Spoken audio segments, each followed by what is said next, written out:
Hello friends, my name is Deepa Kashyap and मैं यूपी से belong करती हूँ। First of all thanks to my god Sai Baba and thanks to my dear teacher Aarti ma'am and thanks to my brother, my sister and my friends. तो अगर मैं सबसे पहले बात करूँ अपने स्टडी बैकग्राउंड की, तो मैं 12th पीसीएम से हूँ, पीसीएम की स्टूडेंट रही हूँ। उसके बाद मैंने ग्रेजुएशन में BA polity, economics and English से कंप्लीट किया। उसके बाद मेरे ब्रदर ने मुझे कहा कि आपको एमए सोशियोलॉजी से करना चाहिए, देन मैंने एमए सोशियोलॉजी से किया। उसके बाद जो हमारी सोशियोलॉजी की मैम थी, मीना मैम, कॉलेज में, उन्होंने मुझसे कहा कि आपको नेट का एग्ज़ाम देना चाहिए। देन मुझे नेट एग्ज़ाम के बारे में कुछ नहीं पता था। बीए मैंने किया, मुझे उस टाइम तक भी कुछ नहीं पता था। एमए में आने के बाद ही मुझे पता चला कि इस टाइप का कोई एग्ज़ाम होता है। मैंने थर्ड सेमेस्टर में इस एग्ज़ाम को देने के बारे में सोचा। थर्ड सेमेस्टर में मेरे पास इस एग्ज़ाम के लिए ज़्यादा टाइम नहीं था। कुछ प्रॉब्लम हो गई थी, तो मेरे पास सिर्फ 1 महीना बचा हुआ था नवंबर का। मैंने अक्टूबर में बुक्स ली और मैंने नवंबर जो है वो ज़्यादा फोकस करके फ़र्स्ट पेपर को अपनी ज़्यादा उस पर स्टडी की, और सोशियोलॉजी मैंने बहुत कम पढ़ी थी उस टाइम पे। देन दिसंबर में हमारा एग्ज़ाम था और मैंने एग्ज़ाम दिया। एग्ज़ाम देने के बाद मुझे ये रियलाइज़ हुआ कि आप इस एग्ज़ाम में और भी अच्छा कर सकती थी अगर मैं थोड़ा अच्छी तरीके से स्टडी कर लेती। हमारा दिसंबर का रिज़ल्ट आया नेट का, और उसमें जो हमारी ओबीसी की कट ऑफ गई थी वो 54.67 पे गई थी, और मेरा उस टाइम रिज़ल्ट 54% आया था। मुझे ये कंफर्म हो गया था कि मैं दोबारा एग्ज़ाम ज़रूर दूंगी और मुझे देना भी चाहिए। देन और उसी दिसंबर 2019 में मेरे थर्ड सेमेस्टर के एग्ज़ाम फिनिश हुए थे। उसके बाद जनवरी 2020 में आरती मैम ने हमें एक टाइम टेबल बताया था कि अगर आप इस टाइम टेबल के अकॉर्डिंग अपना स्टडी करोगे तो आपका सिलेबस भी कंप्लीट हो जाएगा, आपको रिवीजन के लिए टाइम भी मिल जाएगा। मैंने उसी टाइम टेबल के अकॉर्डिंग अपना सिलेबस कंप्लीट किया। मैंने आरती मैम की एक सिंगल वीडियो नहीं छोड़ी, मैंने उनकी हर एक वीडियो को फॉलो किया है। उन्होंने मोस्ट ऑफ दिस जो सिलेबस है वो कंप्लीट किया हुआ है अपने यूट्यूब चैनल पे, और हिंदी मीडियम के लिए इससे बेटर यूट्यूब चैनल और कोई हो नहीं सकता मेरे मायने में, जैसा मैंने देखा है। उसके बाद मैंने अप्रैल तक जो है अपना सिलेबस कंप्लीट कर लिया था, काफ़ी स्पीड से, मैम की वीडियो से, कुछ गूगल से। उसके बाद मेरा 2 महीने पढ़ाई से गैप रहा, कुछ प्रॉब्लम हो गई थी। देन मुझे ऐसा लगा कि अब नहीं हो पाएगा, क्योंकि उस टाइम पे बच्चे बहुत अच्छी तरीके से फोकस करके लगे हुए थे, और वहीं मेरा 2 महीने छूट जाना, तो मैं थोड़ा बहुत ज़्यादा डिमोटिवेट हो गई। देन मुझे फिर से उस टाइम फिर कोरोना की वजह से टाइम जो एग्ज़ाम था हमारा वो पोस्टपोन हो गया। फिर मुझे और टाइम मिल गया कि नहीं, अब मैं कर सकती हूँ। देन मैंने दोबारा से प्रिपरेशन स्टार्ट की। उसके बाद मैंने सबसे पहले अपना जो मैं सारा पढ़ चुकी जो मेरा सारा मैंने जो नोट्स बनाए हुए थे उन्हें मैंने रिवाइज़ किया। रिवाइज़ करने के बाद जो मेरा जुलाई, अगस्त और जो हमारा सितंबर है, यहाँ तक सितंबर तक मैंने सबसे ज़्यादा एमसीक्यू पे फोकस किया। यूट्यूब के मैंने कोई एमसीक्यू मुश्किल ही छोड़े होंगे, मैंने काफ़ी हद तक एमसीक्यू किए।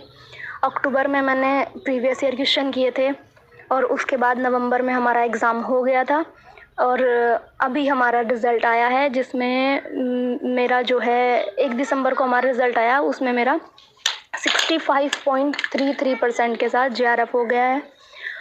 और सेकेंड दिसंबर को ही मेरा एमए फोर्थ सेमेस्टर का रिज़ल्ट आया, जिसमें मैं 78% के साथ मेरा एमए भी कंप्लीट हो गया है।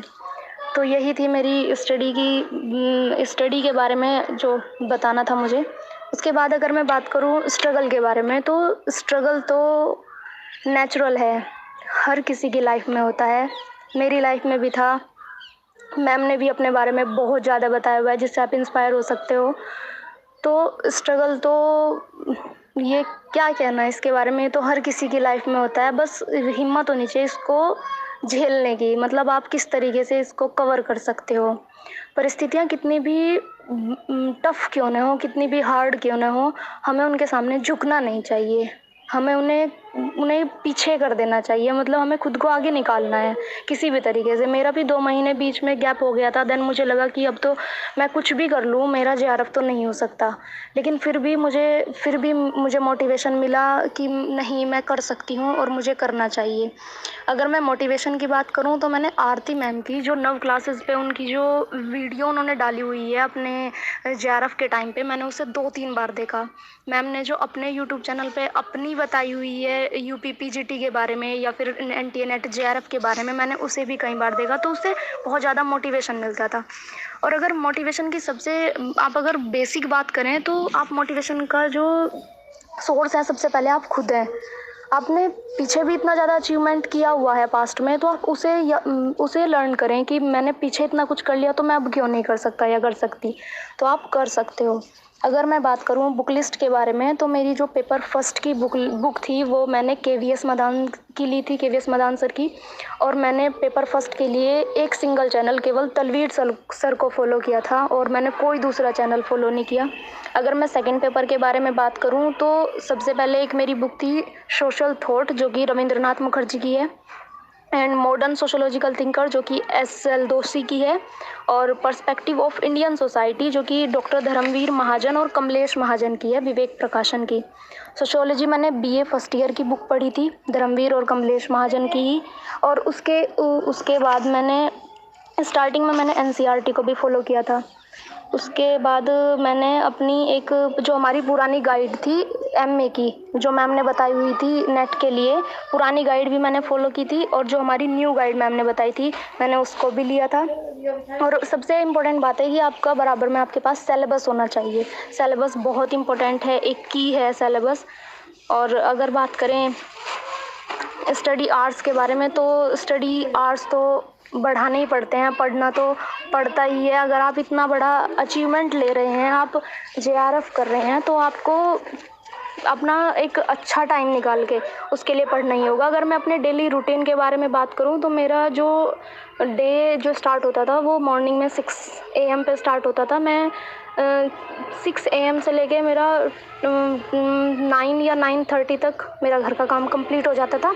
उसके बाद मैं 10 o'clock से 11 या 11:30 o'clock तक मैं अपना थोड़ा पढ़ लेती थी। उसके बाद मुझे दोपहर में थोड़ा काम था, तो मैं फिर मेरा 1:30 हो जाता था, मतलब 1:30 बज जाता था। उसके बाद मुझे थोड़ा और टाइम मिल जाता था, मैं 3 बजे तक थोड़ा और पढ़ लेती थी। 3 से 5 बजे के बीच 2 बच्चे मेरे पास ट्यूशन के लिए आते थे, मैं उन्हें ट्यूशन देती थी। देन 5 से फिर 1 घंटा 6 बजे तक मुझे फिर थोड़ा सा टाइम मिल जाता था, मैं फिर पढ़ लेती थी। उसके बाद मेरा काम ख़त्म होता था 9:30 या 10 बजे, और उसके बाद मैं अपना एक प्रॉपर जो मेरा टाइम था कंटिन्यू वाला, उसे मैं देती थी। उसमें 12 या 1 जो भी स्ट्रेंथ या फिर उस दिन की जो भी मेरी स्ट्रेंथ होती थी, मेरा जो मूड होता था, उसके अकॉर्डिंग मैं अपनी स्टडी करती थी।